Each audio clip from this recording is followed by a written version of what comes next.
अस्सलाम वालेकुम नाजरीन इस एपिसोड के आगाज में हम देखेंगे कुदस में लाड गाय बादशाह इमालेक के बेटे बालदोन को तीरंदाजी सिखा रहा होता है और उससे कहता है चलो लगाओ निशाना। लाड गाय के बाद बालदोन निशाना लगाता है मगर बालदोन का तीर जमीन पर जा गिरता है। ये देखकर लाड गाय कहता है आपको सख्त मशक करने की जरूरत है। खींचने के दौरान आप अपने पेट से ताकत हासिल करेंगे, आपके बाजू और कंधे आजाद होंगे। ये कहते साथ ही वो एक तीर निशाने पर दे मारता है जिसे देखकर बालदोन कहता है अरे लाडगाय आप हैरत अंगेज हैं। तो जवाबन लाडगाय कहता है हाँ मैं फ्रांस के लिए बहुत सूदमंद हूँ, लेकिन इस आले को तुर्कों से बेहतर कोई इस्तेमाल नहीं करता। तुर्क लोग हरकत, परवाज और साकिन अहदाफ को दुरुस्त तरीके से निशाना बना सकते हैं, सामने पीछे बाएं दाएं ऊपर नीचे हर तरफ। वो अपने घोड़े को तेज रफ्तार से दौड़ाते हुए भी हर सिमत में निशाना लगा सकते हैं। उसकी रफ्तार इस कदर तेज होती है कि आप एक तीर मारते हैं और वो 10 मारते हैं। किसी दौरान वहां पर पहुंचने वाला विलियम कहता है इसलिए जब आप अपनी कमान में तीर लगाते हैं आपको उस तुर्क को मारना चाहिए जो 10 तीर मारता है। और फिर विलियम के इशारे पर लाडगाय उसके साथ आगे रवाना होता है और विलियम लाडगाय से कहता है खबर अच्छी है, शहनशाह को यकीन आ गया है, चातलियन को जल्द ही रिहा कर दिया जाएगा। ये सुनकर लाडगाय पूछता है एबलन के बारे में क्या ख्याल है। तो विलियम कहता है वो उसके बारे में थोड़ा सा उलझे हुए हैं। उसने कहा है कि वो लाडजियम के बारे में सोच रहा था। ये सुनकर लाडगाय कहता है लाडजियम वो बेवकूफ इन मामलात में क्या समझता है। तो विलियम कहता है आप समझ गए होंगे कि मैं बादशाह के दामाद के बारे में ऐसा नहीं कह सकता, हमें बादशाह को कायल करना होगा, लाडजियम और चातलियन। ये सुनकर लाडगाय कहता है अगर उम्मीदवार 2 हैं तो उनमें से एक को खत्म कर देना चाहिए, यही सबसे आसान तरीका है। जबकि इधर बालडोन के तीर मुसलसल जमीन पर गिर रहे होते हैं। यह देखकर लाडगाय उससे कहता है अपनी पूरी ताकत से कमान को पकड़ते हुए मुट्ठी को मजबूत करो बालडोन। यह सुनते साथ ही बालडोन उसकी बातों पर अमल करते हुए तीर छोड़ता है जो कि ऐन निशाने पर जा लगता है। यह देखकर वो दोनों बहुत खुश होते हैं और फिर लाडगाय कहता है यरूशलेम के लोगों को अभी भी मुझसे बहुत कुछ सीखना है। यह कहते साथ ही लाडगाय वहां से चला जाता है। जबकि दूसरी जानब सलाहुद्दीन अय्यूबी अपने बाकी साथियों के हमरा बाकरास किले की जानब रवां दवा होते हैं। शमसा, बालन और लाडजियोम भी उनके साथ होते हैं और लाडजियोम बालन से पूछता है क्या वो शाम नहीं जा रहा था, सलाहुद्दीन के फैसले में तब्दीली कैसे आई। तो बालन कहता है उसने अपनी वजह बताई है, मुझे नहीं लगता कि इससे आगे देखने की जरूरत है। तो जवाबन लाडजियोम कहता है आप सलाहुद्दीन पर बहुत एतमाद करते हैं, इन्होंने शायद लतीफ से बात की और सोना गिन लिया। जब सोने की मकदार ने इसकी तवज्जो हासिल की तो इसने आने का फैसला कर लिया। मगर बालन कहता है वो ऐसा शख्स नहीं है। तो लाडजियोम कहता है बेवकूफ न बनो बालन, इनके मुताबिक मिस्र में खजाना खत्म हो चुका है। मिस्र में सलाहुद्दीन ने अपने साथियों से मिलकर जान की बाजी लड़ा दी, बदले में वो कुछ हासिल नहीं कर सकेंगे, ये उनके लिए तबाही का बाइस होगा। ये सुनकर बालन गुस्से से कहता है लाडजियोम खुदा के लिए मैंने अपनी आंखों से देखा है जो कुछ उसने मेरे लिए किया है। मगर इसके बावजूद लाडजियोम कहता है जब आप दोनों से मुलाकात हुई तो आप दोनों निचली सतह पर थे, मगर अब वो अमीर है लेकिन आप अभी भी कीचड़ में।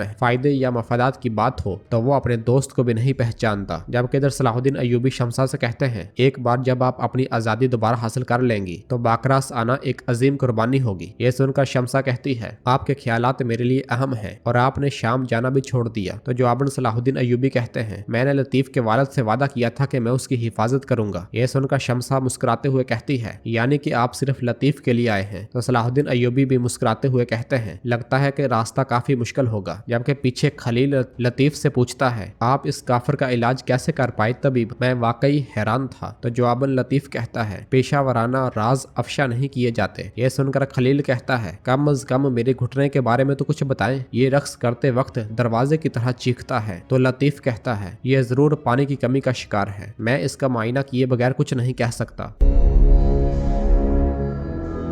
जबकि दूसरी जानब शाम में हम देखते हैं कि सुल्तान के दीवान में सब लोग जमा होते हैं और सुल्तान का इंतजार कर रहे होते हैं। और मियादुद उमर मुल्लाह से कहता है क्या आप समझते हैं कि मेरा भाई सुल्तान इस दीवाने की राय पर अमल करेगा और बाकरास पर चढ़ाई का फैसला करेगा। तो जवाबन उमर मुल्लाह कहते हैं कई बरस बीत गए लेकिन तुमने ये नहीं सीखा कि हमारा सुल्तान किसी और के जहन के मुताबिक नहीं चलता और ना ही किसी की पैरवी करता है। शहजादे मियादुद और फिर इसके साथ ही सुल्तान दीवान में दाखिल होते हैं और जाकर तख्त पर बैठ जाते हैं। और फिर यारोकी सुल्तान से पूछता है मेरे सुल्तान, क्या आप बाकरास किले की जानब जाने का फैसला कर चुके हैं? तो सुल्तान कहते हैं, फतह की तैयारी करो। ये सुनकर मियोदोद चौंक जाता है, जबकि यारोकी कहता है, मेरे सुल्तान, हम तैयार हैं, क्योंकि मुझे यकीन था कि आप मुस्बत फैसला करेंगे, इसलिए तैयारी का हुक्म पहले ही दे दिया था। ये सुनकर सुल्तान कहते हैं, ज्यादा से ज्यादा लोगों को लेने की कोशिश करो, इमारलेक के साथ सौदेबाजी मुश्किल होगी, हमारी मुहिम मुबारक हो। जबकि इधर काहरा में जोहर जल्दी जल्दी शाहवार के पास आता है और खुश होते हुए कहता है, वजीर हजरत, मैं आपको खुशखबरी सुनाने आया हूँ। ये सुनकर शाहवार कहता है, कहो, क्या तुमने सोने का मकाम मालूम कर लिया है? तो जवाबन जोहर कहता है, आपकी तिजोरी से सोना चोरी करने के बाद चोर गायब हो चुके हैं, उनके मिलने की कोई उम्मीद नहीं है। ये सुनकर शाहवार गुस्से में उठते हुए कहता है, फिर भी कितनी ढिठाई के साथ बोल रहे हो तुम, क्या ये खुशखबरी है? तो जवाबन जोहर कहता है, मैंने खोए हुए सोने को किसी और चीज से बदलने का तरीका दरियाफ्त कर लिया है। सलाहुद्दीन ने दमिश्क जाने का फैसला तर्क कर दिया है और सोने की एक बड़ी मकदार के पीछे गया है। ये सुनकर शाहवार पूछता है, ये सोना किसके लिए है? शुरू से इस मसले की वजाहत करो। तो जोहर कहता है, तो मेरे वजीर सुने। जबकि दूसरी जानब कैरक किले में हम देखते हैं कि जमशेद माइल्स की बीवी के पास आता है, जिसका नाम सबीला होता है। वो सोने के बदले में उससे एक चाबी ले लेती है और साथ कहती है, मैं खुद माइल्स का इंतकाम लूंगी। तो जमशेद कहता है, अब आपको बहुत ही खूबसूरत मुसलमान खातून में तब्दील करने का वक्त है, चले अब हमारे साथ चले, यहाँ करने को वैसे भी कुछ नहीं। ये कहते साथ ही वो उसे एक तुर्क लिबास दिखाता है।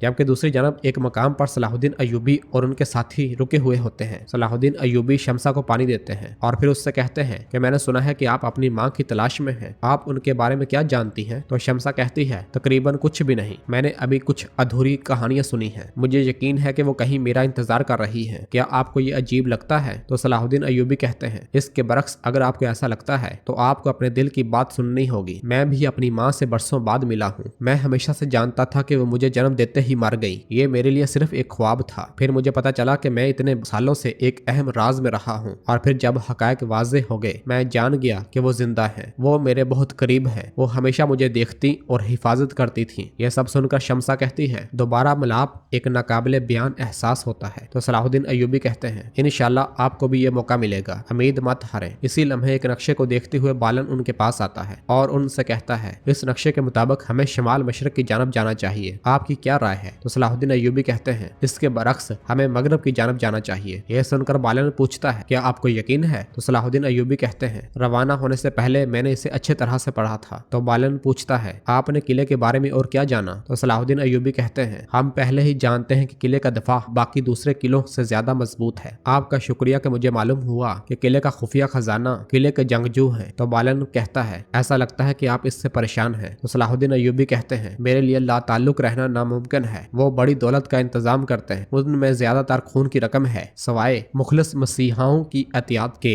और वो ये ताकत हमारे खिलाफ इस्तेमाल करते हैं। और फिर लॉर्ड जियोम को दूर खड़ा देखकर पूछते हैं, वो हमसे इतना ज्यादा दूर क्यों खड़ा है? तो बालन कहता है, उसे आदत नहीं है, वो थक गया है। इसी लम्हे घोड़े दौड़ाते हुए लतीफ और खलील वहां पर आते हैं और खलील आकर बताता है, रास्ता साफ है और डाकुओं का कोई निशान नहीं है। ये सुनकर सलाहुद्दीन अयूबी कहते हैं, अगर हम जल्दी करें तो शाम से पहले किले तक पहुंच सकते हैं। जबकि इधर लाडगाय के आदमी छुपकर उन्हें देख रहे होते हैं और उनमें से एक कहता है, हमें जल्द से जल्द ये मालूम करने की जरूरत है कि वो कहाँ गए थे। लाडगाय हमारी तरफ से खबर के इंतजार में है। जबकि दूसरी जानब शाम में सुल्तान आगे बढ़ रहे होते हैं। इसी लम्हे मियोदोद उनके पास आता है और तन्हाई में सुल्तान से कहता है, मैं हैरान हूँ कि आप यारोकी पर ज्यादा एतमाद नहीं करते। तो जवाबन सुल्तान कहते हैं, हम उसे बरसों से जानते हैं, क्या उसने हमारी अमानत में ख्यानत की कि हम उस पर एतमाद ना करें? कभी नहीं। तुम अब अपना दस्ता तैयार करो और यारोकी के साथ जाओ। मियोदोद कुछ कहने ही लगता है तो सुल्तान उसे खामोश करवाते हुए कहते हैं, अगर हम सलीबियों को बाकायदगी से अदायगी नहीं करेंगे तो वह मजीद हौसलामंद हो जाएंगे, लेकिन इस मुहिम का नतीजा शायद फतह हो, लेकिन ये रुझान उन्हें हद में रखेगा। देखो, यारोकी ने सारा हिसाब कर लिया है, अब तुम जाओ और यकीनी बनाओ कि वो ये सब ठीक कर रहा है। ये सुनकर मियोदोद कहता है, मेरे सुल्तान जैसे आपका हुक्म। जबकि दूसरी जानब जंदान में एक सिपाही चाबी लेकर चातलियों के पास आता है और कहता है, अब आप बादशाह इमारलेक के हुक्म से आजाद हैं। जबकि इधर यारोकी सिपाहियों से कहता है, ये मुबारक तलवारें हमें सच्चा दोस्त रखती हैं, तुम सब मुझे सुल्तान नूरुद्दीन के सामने शर्मिंदा नहीं करोगे। तुम्हारा सर मुअत्तदल होगा, तुम्हारी तलवार बुलंद होगी और तुम्हारा दिल सख्त होगा। होगा। ए यारोकी के सिपाहियों, किला हमारा है और फतह हमारी है। ये सुनकर सब सिपाही तलवारें लहराते हुए अल्लाहु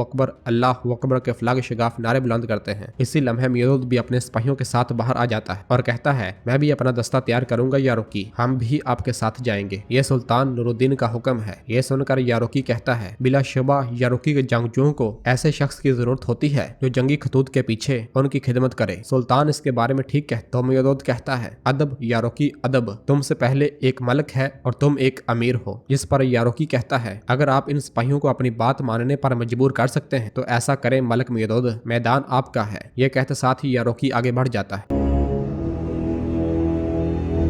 आपके दूसरी जानब सलाहुद्दीन अयूबी अपने साथियों के हमरा बाकरास किले के सामने मौजूद होते हैं। इसी लम्हे खलील आकर बताता है, आसपास कोई नहीं है, जगह खाली है। सलाहुद्दीन अयूबी के कहने पर लॉर्ड जियोम कहता है, सबसे पहले और सबसे अहम हमें तेजी से काम करना होगा। ग़ुरूब आफ्ताब के वक्त एहतियात दुगनी हो जाती है तो हमारे पास वक्त ज्यादा नहीं होगा। बालन, मैं आपको कमांडर से अपने मावन के तौर पर मिलवाऊंगा। बेहतर है कि आप अपने लिए कोई नाम सोचें। तो बालन कहता है, ये पहले ही तैयार है, जॉन्स। और फिर सलाहुद्दीन अयूबी से कहता है, आपके लिए दाखिल होना आसान नहीं होगा, हो सकता है कि कोई आपको जानता हो। इसके अलावा आपको बाहर गिरफ्त रखनी होगी। तो जवाबन सलाहुद्दीन अयूबी कहते हैं, लतीफ मेरे साथ होगा।